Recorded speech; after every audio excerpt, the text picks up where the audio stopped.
हामिद खान साहब, 12 जुलाई के supreme court के फैसले के मुताबिक जब पीटीआई ने अपने एमएनएस के हल्फिया बयानात की तस्दीकी सर्टिफिकेट इलेक्शन कमीशन में जमा कराने थे, यानी कि 26 जुलाई को जमा कराए, तो 12 जुलाई के हुक्म के मुताबिक एक हफ्ते के अंदर इलेक्शन कमीशन ने फहरिस्तें आवेज़ा करनी थी पीटीआई के 80 से ज़ायद एमएनएस और मखसूस नशिस्तों के हवाले से और सूबाई असम्बलियों के लिए भी। वो आज 6 अगस्त की वो डेडलाइन बनती थी जो इलेक्शन कमीशन ने वो फहरिस्तें आवेज़ा नहीं की, कम से कम नेशनल असम्बली के 41 उम्मीदवारों की और मखसूस नशिस्तों की।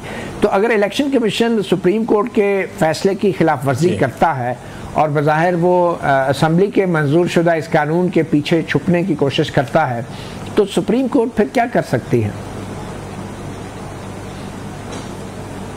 इनको कंटेम्प्ट नोटिस दे सकती है, कंटेम्प्ट में सजा दे सकती है। लेकिन कंटेम्प्ट में सजा के बावजूद भी इलेक्शन कमीशन को हटाया तो नहीं जा सकता उसके ओहदे से 209 के बगैर, क्योंकि आइन और कानून के मुताबिक तो वो 209 के जरिए ही बिल्कुल हटाया जा सकता है, क्योंकि आप जानते हैं सजा याफ्ता जो है वो नहीं कंटिन्यू कर सकता। आपके सामने यूसुफ गिलानी के 2012 का फैसला है कि उसको कंटेम्प्ट पर सजा दी थी और उसी तारीख से उसका ओहदा खत्म हो गया था। लेकिन प्राइम मिनिस्टर का जो रिमूवल का कानून है वो तो क्लियर है, मगर इलेक्शन कमीशन का तो आइन का 209 उसके लिए कहा गया है, उसको ओहदे से हटाने के लिए। 209 इलेक्शन एक्ट में भी यही है। बिल्कुल, ये भी सुप्रीम कोर्ट बिल्कुल उसको लेकिन सस्पेंड कर सकता है supreme court, subject to decision by under article 209। क्या किसी भी आईनी ओहदेदार को मुअत्तल किया जा सकता है सुप्रीम कोर्ट की तरफ से, उसे काम से रोका जा सकता है? बिल्कुल हो सकता है, जब ये क्लियर हो जाए कि वो अपने आईनी फराइज अंजाम नहीं दे रहा, सुप्रीम कोर्ट के फैसले की नफी कर रहा है। और उसमें मैं फिर यही अर्ज करूंगा कि यूसुफ गिलानी वाले जो 2012 की जो है वो एग्जैक्टली यही सूरत हाल थी कि एक ऑर्डर सुप्रीम कोर्ट ने बारहा दिया कि ये करो, ऐसा लेटर लिखो, वो तो बतौर एग्जेक्टिव नहीं किया तो आखिर उन्होंने कंटेम्प्ट। वो तो एक बतौर एग्जेक्टिव इदारा पाबंद थे 189 के तहत ना, मगर ये एक आईनी ओहदेदार हैं। और क्या supreme judicial council suo motu misconduct की प्रोसीडिंग शुरू कर सकती है इलेक्शन कमीशन और इसके अराकीन के खिलाफ अगर हुक्म अदूली हुई हो? बिल्कुल। अब 209(5) में अब ये इख्तियार सुओ मोटो का भी है सुप्रीम जुडिशल काउंसिल को। और दूसरा ये है कि ये भी एग्जेक्टिव बॉडी है। अगर आप देखें तो ये जुडिशल बॉडी नहीं, कुछ क्वाज़ी जुडिशल अथॉरिटी है इलेक्शन कमीशन के पास, लेकिन बुनियादी तौर पर ये एक इंतजामिया बॉडी है आइन के तहत, ये जुडिशल बॉडी नहीं है। और इस पर फर्ज है आर्टिकल 190 के तहत कि जो भी सुप्रीम कोर्ट का ऑर्डर हो उस पर बनो अन अमल करे। और ये 190 में कॉन्स्टिट्यूशनल डायरेक्शन है। ठीक है, एक छोटी सी ब्रेक लेते हैं और ब्रेक के बाद हमारे साथ मौजूद हैं सेनेटर हामिद खान।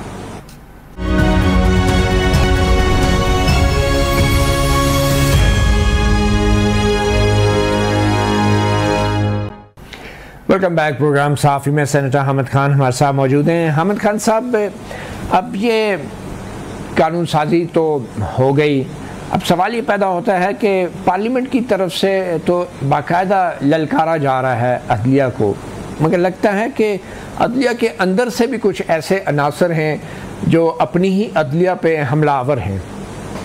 हाल ही में 2 जजों ने जो अक़लियती फ़ैसला जारी किया, जस्टिस नईम अफ़गान और जस्टिस अमीनुद्दीन खान ने, जिसमें उन्होंने एक ऐसा जुमला लिखा है जिसके मुताबिक जो इदारे हैं, आइनी इदारे, वो पाबंद नहीं हैं सुप्रीम कोर्ट के किसी ऐसे फैसले के कि जो गैर आइनी हो।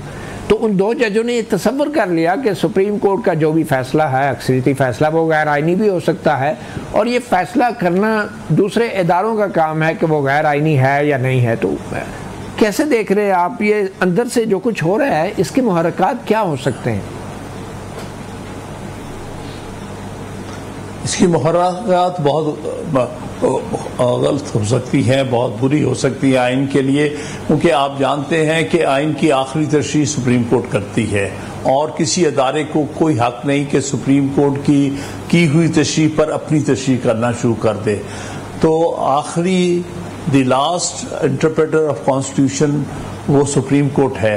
इवन वो जो पार्लियामेंट के बनाए हुए कानून को मनसूख कर सकते हैं अगर वो आइन से मुतसादम हो, और वो करते हैं और करेंगे इंशाल्लाह इस लेजिस्लेशन को भी।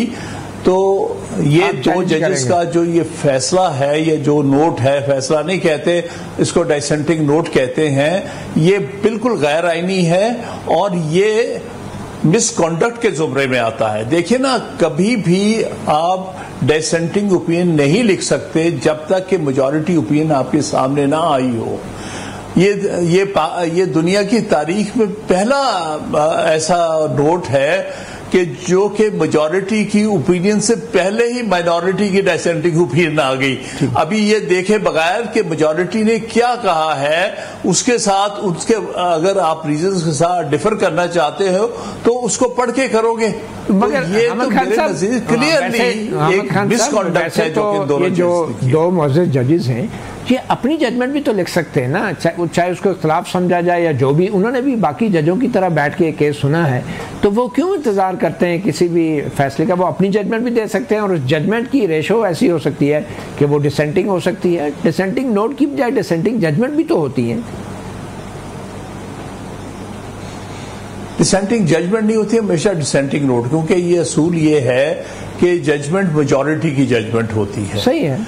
उसके साथ आप कंकरिंग नोट दे सकते हैं। अगर आप 100% उससे एग्री नहीं करते तो आप कंकरिंग नोट दे के कुछ डिफरेंस उसमें अपना एक्सप्लेन कर सकते हैं, या फिर आप डिसेंट कर सकते हैं। इस केस में क्या हुआ है, 8 की क्लियर जजमेंट है जो मेजॉरिटी है 13 में से। बाकी एक जज ने कंकरिंग नोट दिया है कुछ पॉइंट्स पर, एक आदमी पॉइंट पे डिफर किया है। 2 जजेस ने उसके साथ एक पॉइंट पे एग्री किया है कि इंटरप्रिटेशन जो थी गलत की। पीटीआई को हमने कभी भी सियासी जमात मानने से इनकार नहीं किया। तो लेकिन वो तभी मुमकिन है जब आपके पास डिटेल रीजंस आ जाए, फिर आप उसके जवाब में डिटेल लाते हुए डिसेंट और एग्री कर सकते हैं। सवाल ये पैदा होता है कि इन 2 जजों ने जो भी लिखा है इसके मुहर्रिकात क्या हो सकते हैं? मतलब फैसला तो 2 जजों का ही है ऑब्वियसली। क्या चीफ जस्टिस काजी फैज़ ईसा, जिनके हवाले से कहा जाता है कि शायद जो है वो आइनी तरमीम भी आ रही है और शायद कुछ जजों को इंतज़ार है उस आइनी तरमीम का, जुडिशल पैकेज का, तो क्या ऐसा भी कोई इम्कान है अगर ये कानून के मुताबिक, क्या इस कानून साजी के बाद ये इजाफी या माल गनीमत जो है ये हुक्मरान इत्तेहाद को मिल सकता है और क्या आइनी तरमीम हो सकती है? ये तो मज़ीद सिर्फ एक कशीदगी बढ़ेगी, उलझन, कन्फ्यूजन बढ़ेगी और मसला हल की तरफ नहीं जाएगा।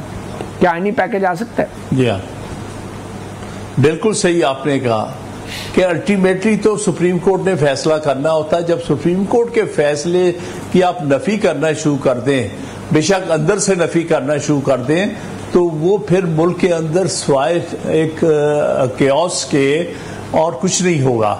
दूसरी बात यह है कि जो मशहूर था कि ये कोई ऐसी तरमीम करने जा रहे हैं, ये जो पार्लियामेंट है अगर उनको रिजर्व सीट्स भी नाजायज आइन में तरमीम करना चाहते हैं जिससे कि वो मौजूदा चीफ जस्टिस को रिवॉर्ड करके कुछ साल और देंगे, उम्र बढ़ा देंगे या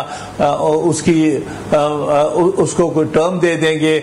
और सुनने में ये भी आ रहा था कि ये जो आइन में वाज़ेह तौर पे लिख दिया गया है कि सीनियर मोस्ट जज जो है चीफ जस्टिस होगा, उसको भी रस्ते से हटा के उन्होंने अमीनुद्दीन से वादा किया है कि तुम्हें अगला चीफ जस्टिस बनाएंगे। अच्छा, ये और ये जो कुछ हो रहा कर रहा है इस अफवाह के बाद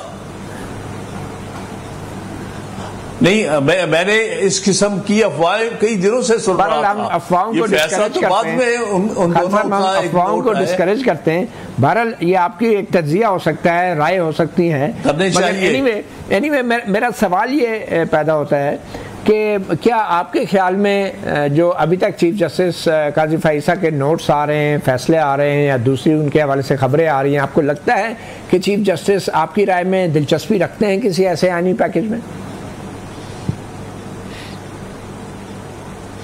मेरे ख्याल में कोई ऐसी बात है तो ये सारा कुछ हम देख रहे हैं जो मुसलसल जिस तरह से एक पॉलिटिकल पार्टी को विक्टिमाइज किया जा रहा है। मिसाल के तौर पर इन्होंने बड़ा नोट लिखा इस बात पर कि 2 दिन के बाद रिव्यू पिटीशन आई है और सब कुछ छोड़ के रिव्यू पिटीशन सुननी चाहिए, ये आइन की जरूरत है। वेयरएज जो इनका इलेक्शन सिंबल वाला फैसला है उसके खिलाफ हमने रिव्यू पिटीशन डाली हुई है मार्च के शुरू की, और वो आज तक उसके बारे में उनको ख्याल नहीं आया कि भाई वो रिव्यू पिटीशन तो लगानी चाहिए। और भी बहुत सी रिव्यू पिटीशन आपका एक कंसर्न है बल्ले के निशान के हवाले से भी रिव्यू पिटीशन का, और ऑब्वियसली काफ़ी हद तक वो चीज़ तो रिव्यू हो भी गई है इस वजाहत के साथ कि गलत तशरीह की गई इलेक्शन कमीशन की तरफ से। आखिर में क्विकली ये बताते चलें, शेर अफजल मरवत को PTI से निकाल दिया गया है, तो अब उनकी बतौर MNA कानूनी हैसियत क्या है? क्या वो MNA बरकरार रहेंगे? देखिए, अभी तक मैंने वो पूरा ऑर्डर फैसला नहीं देखा कि एग्जैक्टली किस तरह से उनको पार्टी से अलग किया गया है। आया उसमें उन्होंने इस बात का भी मुतालबा किया है कि आप रिज़ाइन करें क्योंकि आप पार्टी की टिकट पे इलेक्ट हुए हैं, तो आप फिर अगर लड़ना चाहें तो आज़ाद लड़ें बाई इलेक्शन में। बहरहाल वो MNA तो बरकरार रह सकते हैं, कहा जा सकता है MNA बरकरार रह सकते हैं अगर वो चाहें तो, सिर्फ पार्टी के निकाल देने से कुछ नहीं होता। नहीं, वो तो बात की बात है ना, वो तो उस सूरत में ही हो सकता है कि अगर आर्टिकल 63A की कोई शिकायत उनके खिलाफ आए हो और वो मामला इलेक्शन कमीशन टेकअप करे। ठीक है, ऐसा कोई रेफरेंस नहीं है तो नहीं होगा। वैसे भी स्पीकर साहब बैठे हैं, जरूरी नहीं है हर रेफरेंस को आगे फॉरवर्ड कर दें। बहुत शुक्रिया एडवोकेट हामिद खान साहब, सीनियर रहनुमा पाकिस्तान तहरीक इंसाफ, प्रोग्राम सहाफ़ी को वक्त देने का। इतना ही, इजाज़त दीजिए, अल्लाह हाफिज़।